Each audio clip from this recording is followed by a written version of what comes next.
Adoni Basapuram summer storage tank ఆదోనికి దాహం తీర్చేటువంటి సంజీవన్ లాంటిది. తుంగభద్ర దిగువ కాలువ నుంచి నీళ్లను తోడుకొని దీన్ని నింపుకొని మనం అన్ని అవసరాలకు వాడుకుంటూ ఉంటాం. నేను ఎన్నికల సమయంలో ఇక్కడికి వచ్చినప్పుడు ఇది ఈ వైపు ఉన్నటువంటి ట్యాంక్ అంతా కూడా, ఈ వైపు ఉన్నటువంటి గోడంతా కూడా కూలిపోయి ఉంది. దీంట్లో నీళ్లు నింపలేకపోతాం. 50% మించి నీళ్లు నింపలేము. నింపితే ఇది కొట్టుకొని పోతుంది, ఇంకా నీళ్లు బయటకు వచ్చేస్తాయి, తాగడానికి కూడా నీళ్లు ఉండవు అనే పరిస్థితి ఉండేది.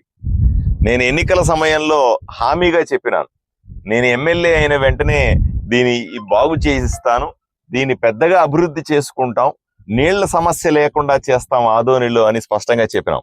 ఆ హామీని నిలబెట్టుకుంటూ నేను ఎమ్మెల్యే అయిన వెంటనే ప్రభుత్వాన్ని అప్రోచ్ అయ్యి ముఖ్యమంత్రి గారి ఆశీస్సులతో, పవన్ కళ్యాణ్ గారి ఆశీస్సులతో ఈరోజు మనము ఇక్కడ రిపేర్లు చేసుకుంటా ఉన్నాం. మనం చూస్తా ఉన్నాం, ఈ వైపున కూలిపోయినటువంటి ఓ పక్క గోడనంతా కూడా తీసేసి శుభ్రంగా దీన్ని టెంపరీగా, అంటే ఇది శాశ్వత పరిష్కారం కాదు, అయినప్పటికీ కూడా దీన్ని బాగు చేసే కార్యక్రమం, ఇక్కడి నుంచి ఇసుక బస్తాలని అంచెలుగా వేసుకుంటూ ఎక్కడా ఇబ్బంది లేని విధంగా మనం పై వరకు తీసుకొని వెళ్తాం.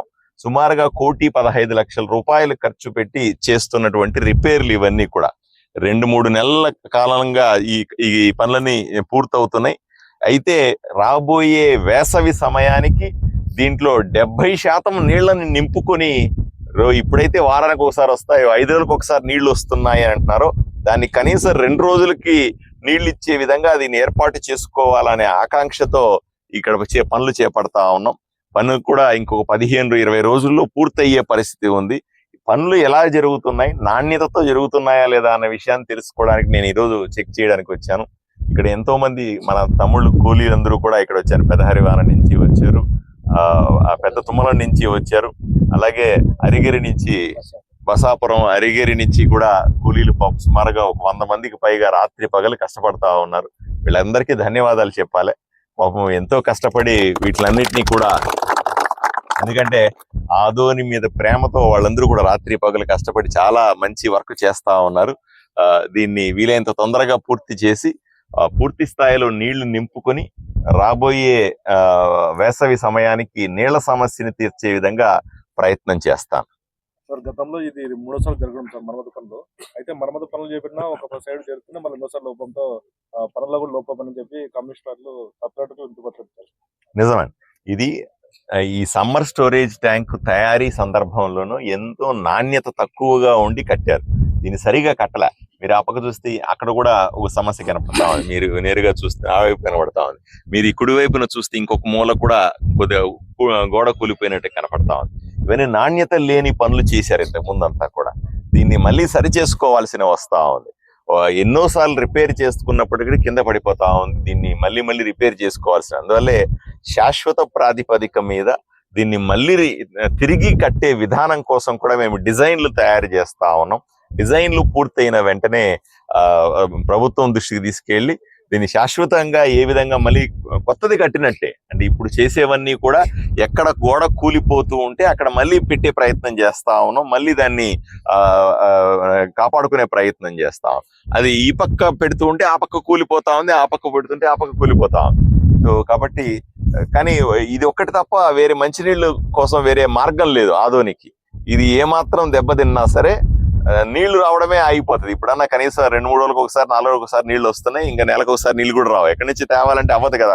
వేసవిలో అసలు కష్టం అవుద్ది, ఎందుకంటే తుంగభద్ర దిగువ కాలువ కూడా పూర్తిగా ఎండిపోతుంది, పూర్తిగా ఆగిపోతుంది నీళ్లు రావడం, అక్కడ కూడా కష్టం అవుతుంది. కాబట్టి ప్రస్తుతానికి ఈ వేసవికి వరకు దీనికి రిపేర్లన్నీ చేసుకుని మళ్ళీ నెక్స్ట్ ఇయర్ కల్లా ఇది రాబోయే 2 సంవత్సరాల్లో పూర్తి స్థాయిలో దీన్ని పునర్నిర్మించే ప్రయత్నం చేస్తాను.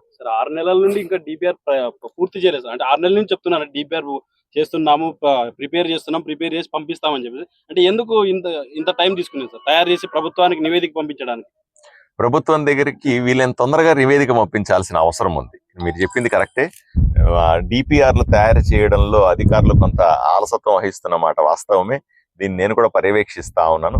దానికి కారణాలు కూడా చెబుతా ఉన్నారు. ఎందుకంటే ఊరికే కొంతమంది అధికారులు నిందించడం కూడా సరైంది కాదు. దానికి సరైన కారణాలు ఉన్నాయి కాబట్టి లేట్ అవుతుంది అని చెప్తా ఉన్నారు.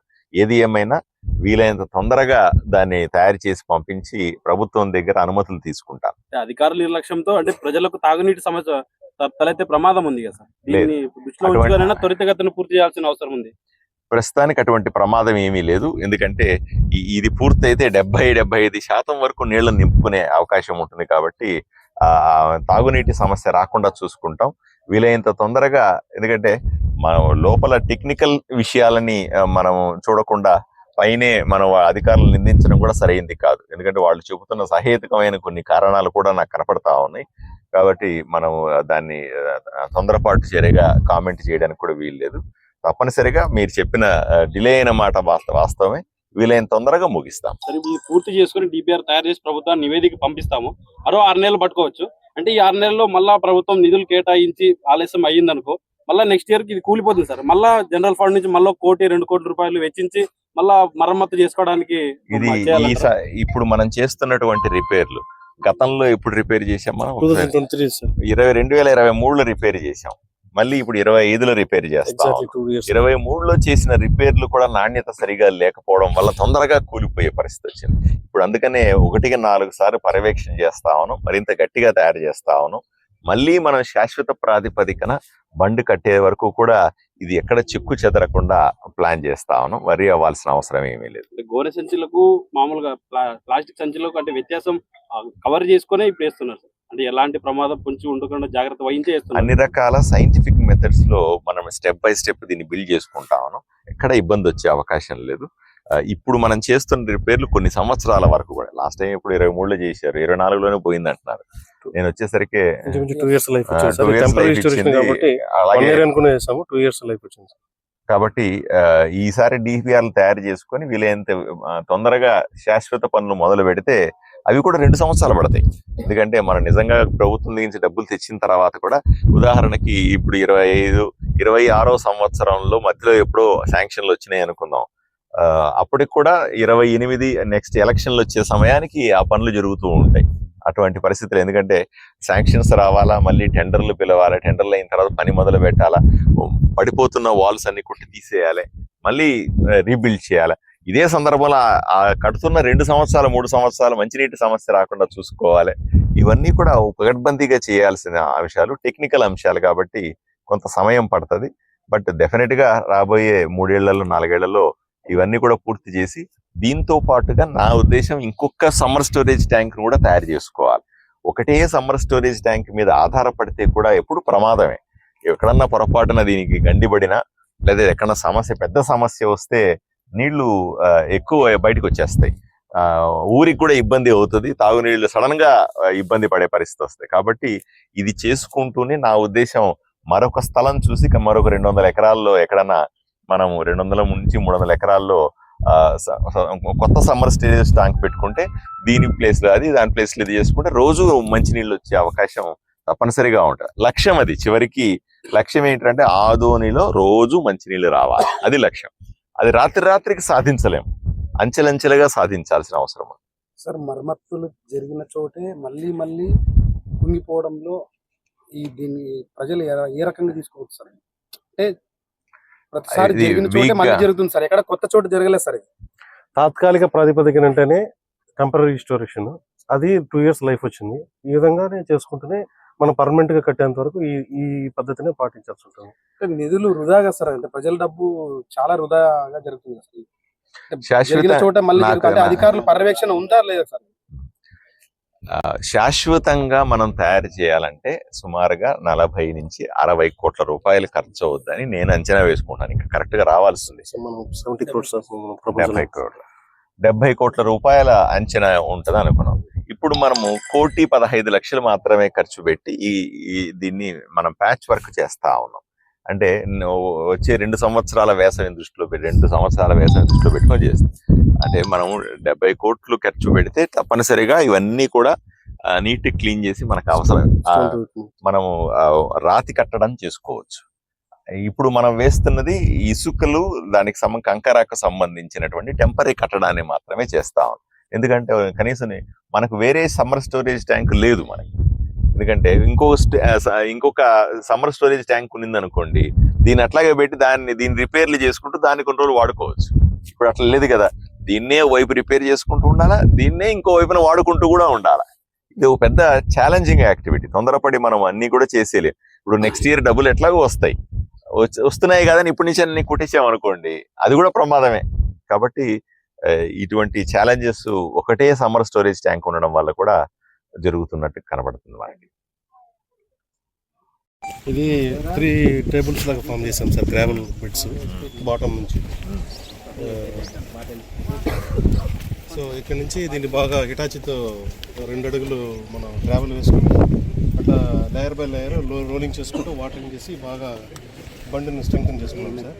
ఆ తర్వాత బాటమ్ నుంచి మనం జస్ట్ ఇలా ఇది ఇచ్చుకుంటా, ఆఫ్ సెట్ ఇచ్చుకుంటా చేసుకుంటూ వచ్చాము. ఇది ఇంకా స్ట్రాంగ్ అయిపోయింది. చాలా strong sir, sand bags water పడే కొద్దీ మనం ఇండివిజువల్గా ఉన్న స్టిక్స్ని ఎరగొట్టడం చాలా ఈజీ సార్. అదే ఒక మోపులాగా ఉన్న స్టిక్స్ని ఎట్లా కష్టం అవుతుందో అట్లనే ఇది కూడా సార్. మీరు ఇప్పుడు దీని మీద నడుచుకుంటూ వస్తున్నారు కదా సార్, దాని మీద నడిచాలంటే వేరే విధంగా అనిపిస్తుంది.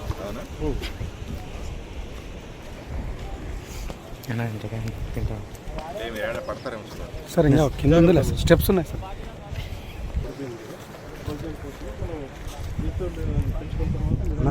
లేదు అది సార్ 2.2 గేజ్ కెట్లేదు. సో దానికన్నా పైన 1 మీటర్ హైట్కి మనం బ్యాగ్స్ చేసుకుంటే మోర్ దెన్ సఫిషియెంట్. సిఈసిబి ఇప్పుడు ఎంత కెపాసిటీ? ఇప్పుడు 1200 సార్. 50% ఇచ్చి నుంచి 45 to 50%. ఫిల్టరింగ్ అది. ఇది మనకు రా వాటర్ సార్. ఇక్కడ నుంచి ఇంటేక్ 5 మోటార్స్ రన్ అవుతున్నాయి, 100 HP మోటార్స్. ఒకవైపు ఫిల్లింగ్ చేసుకుంటూనే ఇంకోవైపు మనం బ్యాగ్స్ కూడా వేసుకుంటా పైకి వస్తాం. కెనాల్ నుంచి సార్ వచ్చి రావాలి. పంప్ పెట్టకపోతే రావా సార్? పంప్ పెట్టకపోతే లేదు సార్, లేదు సార్, మనం పంపింగ్ చేసుకోవాలి సార్. గ్రావిటీ లేదు సార్.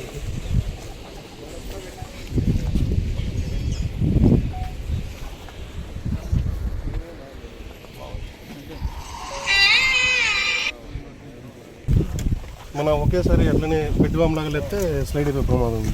ఆఫ్ సెట్ ఇచ్చుకుంటూ వస్తుండడం వల్ల రాదు సార్, పడుతుంది. ఒకవైపు ఈ యొక్క హైడ్రోస్టాటిక్ ప్రెషర్ వాటర్ ఇది ఇన్ఫైనైట్ డైరెక్షన్స్లో దీన్ని బట్టి ఉంటుంది సార్. 80% స్లైడ్ అయిపోయే ప్రమాదం ఉంటుంది.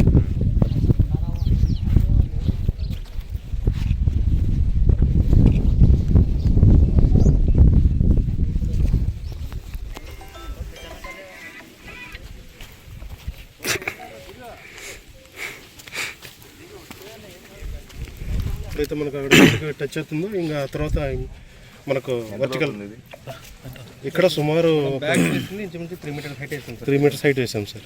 అంటే 3 మీటర్స్ కన్నా ఇంకా ఎక్కువ ఉంటుంది.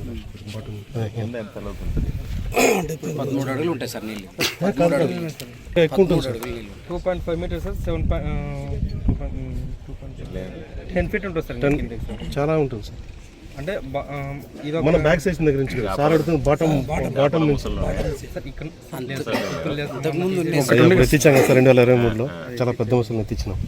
అక్కడ పట్టించి అది ఫిమేల్ క్రాకడైల్ అయింది సార్. అందువల్ల కొంచెం చిన్న డౌట్.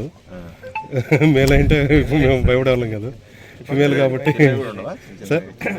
దానికే మొత్తం ఏం చేసామంటే సార్, పెద్ద పెద్ద వలలు తెచ్చి, సముద్ర వలలు తెచ్చి మొత్తం జల్లెడ పట్టించాం. అప్పుడు దొరకలేదు సార్. మాకు డౌట్ ఉంటే అట్లా పని చేసాం. అదాన్ని ముసలిని ఎత్తిచ్చిన తర్వాత కూడా 2 ముసళ్ళు వెళ్తే భయంతో ఉంటారు జనాలు. అంతే కదరా, లేకపోతే ఊరికి దిగుతా ఉంటారు. ఇప్పుడు కూడా మనం ఇదంతా వర్క్ పూర్తయిన తర్వాత 3 చోట్ల బ్యారికేడింగ్ కట్టించుకోవాల్సి వస్తుంది సార్. ఎందుకంటే ఈ మందలుగా ఆవులు మేపుతుంటారు కాబట్టి అవి దాహానికి దిగి తొక్కే ప్రమాదం ఉంది కాబట్టి బ్యారికేడింగ్ ప్రకటబంద్ చేసి ఇద్దరిని కాపలా పెడితే అప్పుడు కంట్రోల్ అవుతుంది సార్. 20 ఫీట్ ఉంది సార్. మన నిలబడి 20 ఫీట్ పైన ఉంటుంది సార్. అంత మన స్విమ్మింగ్ పూల్ ఎట్లయితే మనం ఉంటుంది